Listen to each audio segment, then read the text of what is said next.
Now that we've invented paper, Princess Celestia tried to explain to her sister Luna, we can send a message to another pony without the necessity to write the message on a third pony, let alone ordering the third pony, upon pain of death, to seek out the recipient and display their flank. This is how the equestrian postal system used to work. Really? Tongue out. A dull dun color, the Pegasus mare was easy to miss if you weren't looking for her. But in her line of work, being inconspicuous was an advantage. Sometimes she avoided hostile flying creatures by traveling on foot, threading her way through rough country where she could hide among the trees and scrub. Even when she flew, she often sheltered among clouds, especially the dark gray clouds that herald storms. But now, well over 300 miles from her journey's beginning, she sighted her destination. She grinned, letting herself glide downwards. Perhaps a quarter hour later, she wasn't sure, because clocks hadn't been invented yet, she landed atop a castle's highest tower. Her eyes scanned the flat, slavey surface beneath her, finding a rectangle of wood and iron. With one hoof, she stomped upon that rectangle. Once, twice, 3 times. That done, she stepped back and away from the rectangle. A moment later, the hatch popped open, erupting in a shower of arrows. The mare dodged, and dodged again. Duchess Abacus Cinch. The mare shouted. I have a very important message for you. Postage due. No. Answered a voice from beneath the roof. Impossible. No pony knows my current address. Any mail sent to me is undeliverable. The dun mare peered towards the hatchway with one eye, while her other eye swiveled to keep watch behind her. She didn't literally have eyes in the back of her head, but she had the next best thing. As a black-clad assassin's dagger thrust towards the mare's back, the delivery mare stepped sideways, and kicked. Unprepared for the counterattack by a pony who he thought was looking away from him, the assassin lost his balance, falling off the tower. He screamed. I think I landed wrong and sprained my ankle.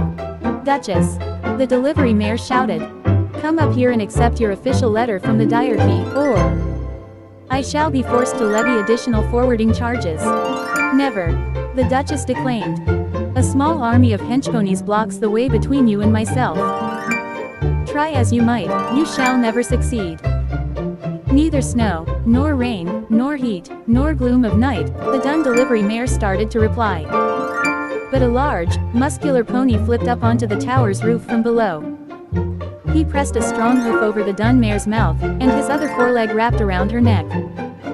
The dun mare elbowed her attacker, who only squeezed harder. The delivery pony threw herself down on her side, which slammed her attacker against the tower's roof. Despite himself, he grunted softly. That, though, was barely the battle's beginning. So you see, the dun mare explained, skillfully wrapping packages is an important part of my job. Lying on the ground in front of the delivery pony, a crimson alicorn struggled against the many loops of twine that restrained her body.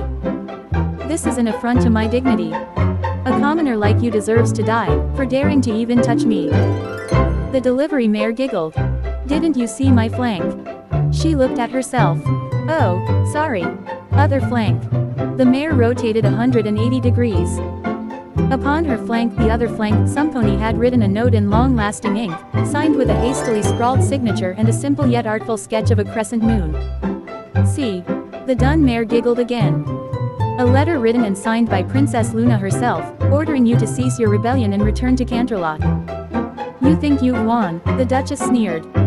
You think you've delivered your message. But there's something you don't know. A secret that ruins your plan. What's that? The dun mare asked, her eyes big with innocent curiosity. The noble pony laughed, with a loud, echoing evil. I can't read. The dun mare sighed. I suppose there's nothing to be done for it. Yes. The noble cackled. I win. The delivery mare grasped one end of the twine between her teeth, and flapped her wings. Delivery mare and Duchess rose into the sky. No. The Duchess wailed. I'm afraid of heights. GGGSTRADLLVRRYCHRRGESMMMREPPLLL, the dun mare said. 2 weeks later in Canterlot, the dun mare dropped the rebellious noble through a pony-sized mail slot, into the Equestrian Postal Service's Special Delivery Office, Canterlot Branch. The Duchess landed on a tabletop, where along with other Handle with special care. Packages. She was inspected, stamped with 3 different rubber stamps, sorted, and finally tossed into a special high-security mailbox. On the box's front, a sign warned, "For Princess Luna only."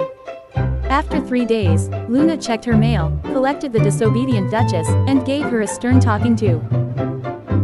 So you see, Princess Celestia finished. Princess Luna is very enthusiastic about the Equestrian Postal Service. She's a big fan. She simply hasn't kept up with the latest innovations. And by latest, I mean the last 1,000 years or so. Derpy giggled. So that explains it. I wondered why the princess was trying to ride on my flank. Yes, Celestia said, it's all perfectly logical. Luna looked embarrassed. I do have one thing I want to say to you. Miss Derpy. The postmayor said. Derpy do, postmayor second class. Luna stood up extra tall and straight. She raised one foreleg, which snapped into a salute against her forehead. Thank you for your service, postmayor second class Derpy do. Derpy grinned. No problem, princess. She returned the salute. One thing, though. What is it? Luna asked. Do you have anything I can use to get all this ink out of my coat? Maybe a special shampoo. I find that a bit hard to believe, Twilight Sparkle said. But it's the truth. Derpy insisted. I didn't want every pony's mail to arrive 2 hours late. It was all the princess's fault. Twilight Sparkle sighed. It's fine. Don't worry about it.